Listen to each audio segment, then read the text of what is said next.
Whispers in the fog. The first scream shattered the silence of the night like glass meeting concrete. It wasn't distant, nor was it muffled. It was close. Too close. Jonathan Reese froze mid-step, his breath hitching as he gripped the worn handle of his flashlight.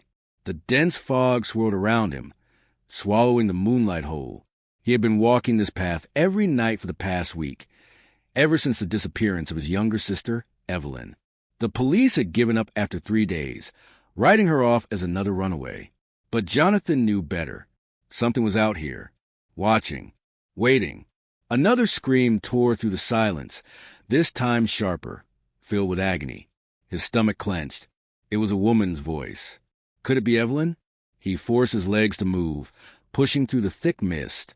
The towering trees loomed over him like silent sentinels, their skeletal branches clawing at the sky. The damper squelched beneath his boots as he picked up speed, heart pounding against his ribs. Then silence, an unnatural, deafening silence that made his skin crawl. Jonathan slowed his steps, sweeping his flashlight through the fog. Nothing, just an empty trail, vanishing into the white abyss. But he wasn't alone. He could feel it, the weight of unseen eyes pressing down on him, hidden in the shadows. A chill slithered down his spine. Then, from the corner of his vision, something moved, a figure, barely visible through the mist. Jonathan's throat went dry. "Evelyn!" he called out, his voice barely above a whisper. The figure didn't respond. It simply stood there motionless, its outline flickering like a dying flame. Jonathan took a cautious step forward, gripping his flashlight like a weapon. The figure remained still. Then, as if the fog itself had given birth to it, the figure took a step toward him, and another.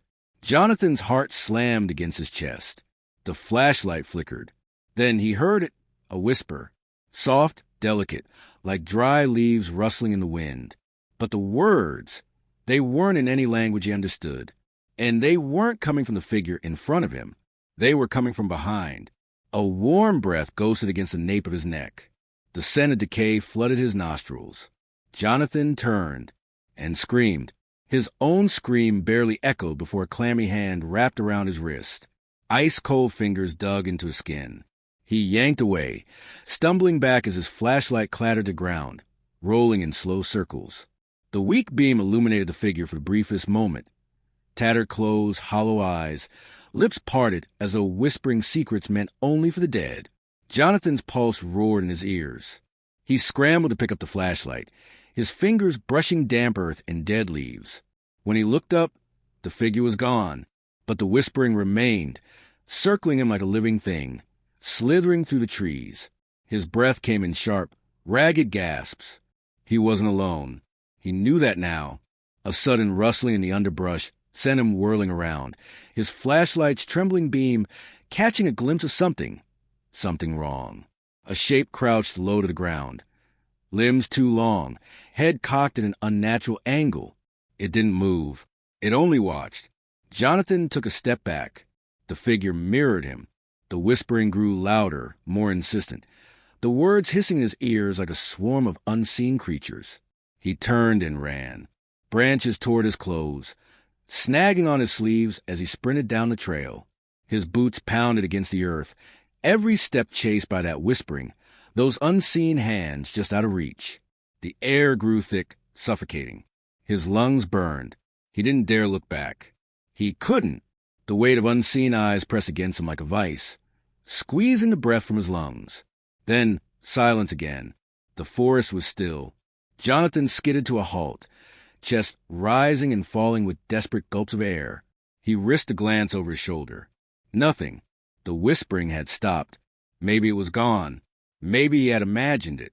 A single, delicate voice shattered the quiet. Jonathan. His blood ran cold. He turned, slowly, unwillingly. Evelyn stood in front of him. Her face was pale, her dark hair falling in damp strands around her shoulders. She wore the same clothes she had the night she disappeared. A blue jacket, jeans torn at the knees. But her feet were bare, covered in mud.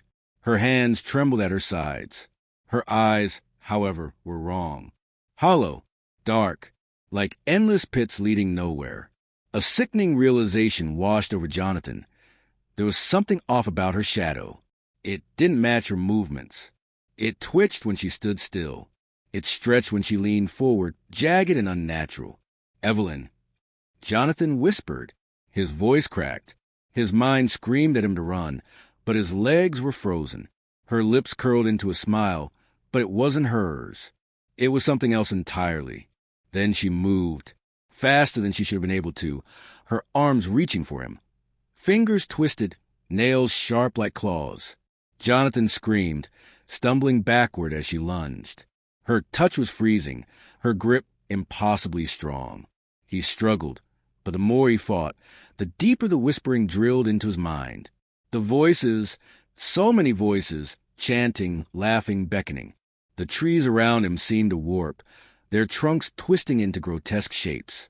Shadows slithered across the ground, merging with Evelyn's, or whatever had become of her. The last thing Jonathan saw before the darkness swallowed him whole was his sister's face, smiling, grinning, stretching into something monstrous. Her mouth opened wider than it should, revealing rows of jagged, needle-like teeth. Then silence,